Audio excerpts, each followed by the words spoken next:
And I suppose the interesting part about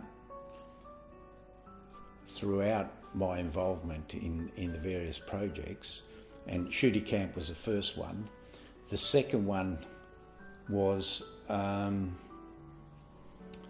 say the second one was Gidegannup.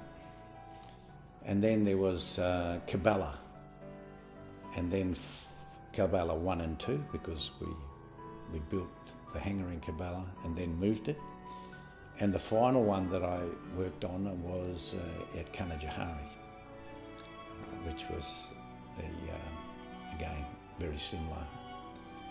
And all of these projects throughout the time, there was definitely, after doing 4 of them, there was definitely a common denominator, and that was there was a whole pile of people with a lot of enthusiasm and not much experience, and it made it an extreme pleasure to work on these projects, in contrast to the building that I used to do on a day-to-day basis.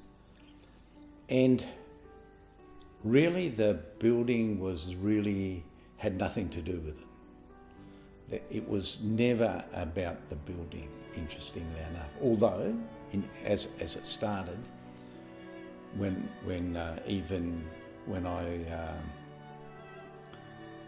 Gidegannup, for instance, was Shri Mataji had come to Perth, and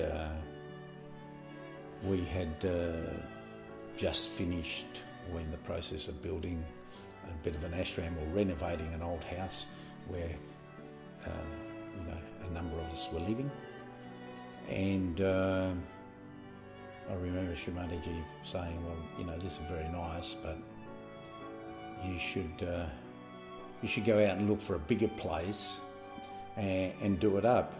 And I think it was the last thing that anybody wanted to hear in the collective, that we had to re-renovate another old place. And it just happened that that she was on the Australian tour, went around Australia, and I was lucky enough to go with her to New Zealand.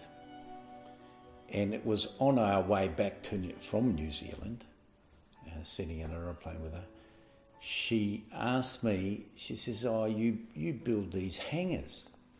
And I said, "Yes, Shri Mataji." And these hangars that we actually had a patent on were for aeroplanes. And she says to me, "Oh, do you think, would they make a good ashram?" And I was a bit taken back. I never really thought about it as an ashram. And she said to me, "I think they make good ashrams. You should build 4 of them in Perth at Gidegannup in the shape of a swastika, and then build a little cottage for me so I can come when I come." So, we came back to Australia, and it was at that time that Gidegannup was owned by Joe and Robin, and they were kind enough to annex a piece of their land up there, and we built one of the 4.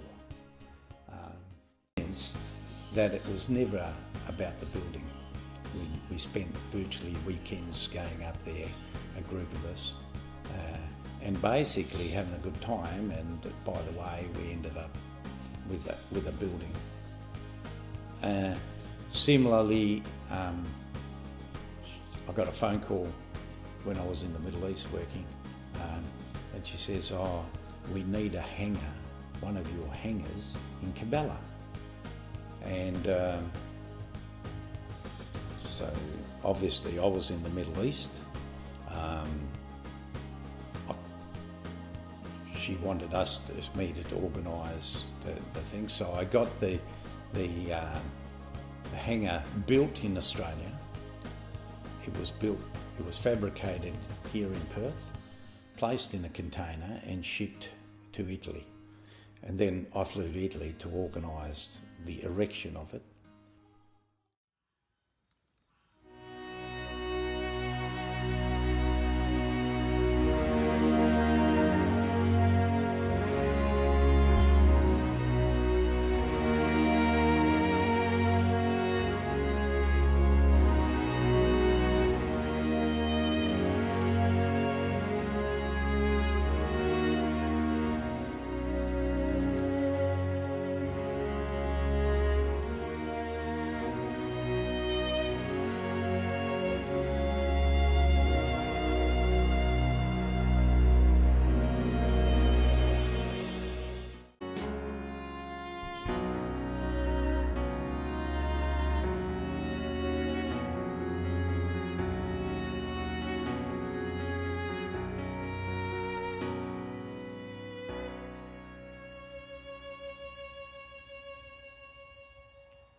As I have told many people before, and here also I perhaps maybe, that there is a soul that is made out of the causal bodies of all the five elements. The causal, say for example, of the earth is fragrance. So this soul, which is made of the five causal bodies and your centers, plus we can say also it has got the control over the parasympathetic. It sits on the spinal cord from outside and activates the parasympathetic nervous system. Tonight, devastation in the west. A bushfire tears through an estate near Perth, destroying dozens of properties. Hello, I'm Juanita Phillips. This is ABC News. Nicholas Perpich is in Gidegannup. Swift and destructive, the fire engulfed everything in its path. 250 firefighters fought the blaze through the night, enduring hot winds and few moments of reprieve. Not long after midnight, residents in properties under threat were urged to leave or stay and defend. The fire has now burnt through more than 7,000 hectares, rapidly growing overnight. Spotting 3.5 kilometres ahead of the main fire, which is extraordinary when you get that amount of wind, thermal current developed by the fire and pushing embers well ahead of the fire. With WA fighting two emergencies after a positive COVID case sparked a snap lockdown, many residents were uncertain where they could go. Change put the entire southern flank of the fire under pressure, and firefighters here in Gidegannup have been preparing to go out and fight the blaze. Firefighters were later pushed back as flames jumped the road and power lines tumbled dangerously across their path. They have lost 80% of all properties in the rural area of Tilden Park in Gidegannup. At this point, there's been no loss of life. As smoke continues to blanket much of Perth and its surrounds, authorities are preparing for another long night ahead. Nick Perpich, ABC News, Gidegannup. 71 homes lost, and firefighters fear the worst is yet to come. Pamela Medlin with ABC News. The number of homes lost in that massive bushfire east of Perth has risen to 71, and firefighters are expecting even more will be lost. The fire's perimeter now spans 110 kilometres and crews are still battling to get it under control. Idyllic rural lifestyles within a short drive of the city. Now all that is left of these properties in Wooroloo and Gidegannup are piles of twisted, charred bush. We know that 71 homes have been lost. That number is expected to rise. To all those who have been impacted by the fires, can I say, every single Western Australian is thinking of you today. About 300 firefighters are still trying to contain the blaze. Steep terrain and unpredictable winds are making the firefight effort even more difficult. Her husband, Nathaniel, a firefighter, is still out battling the fire.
Good afternoon, aunties, uncles, brothers and sisters. I just wanted to share some news about recent events here in Perth, Western Australia, on the edge of the Indian Ocean.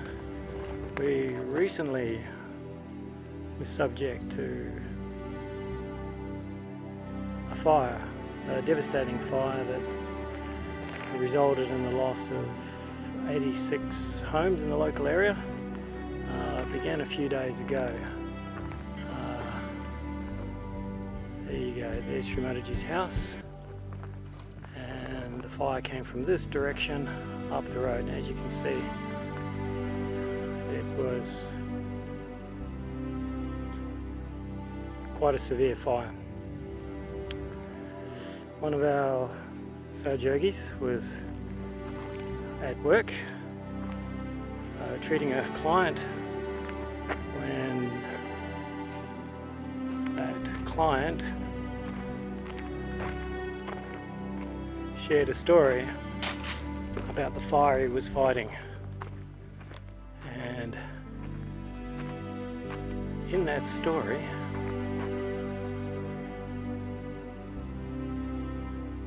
the firemen had been driving past. The flames were within metres of the hangar. He said as they drove past, they thought that place is gone. And then the wind dropped and changed direction, and they were able to come down the driveway and set up their gear. They said during periods of fighting this fire, it was pitch black. They had jackets and oxygen gear. And during the blackness, it would suddenly turn into bright daylight as the fire came up over the hill. They also had to walk through the house to check to see if there was any damage inside. They said whoever these people are, they're very, very lucky. They must have such good vibes for us to be here at this moment. So we all are very thankful to those firemen. We're also very thankful to our Divine Holy Mother, who keeps us all in her watchful grace. Jai Shri.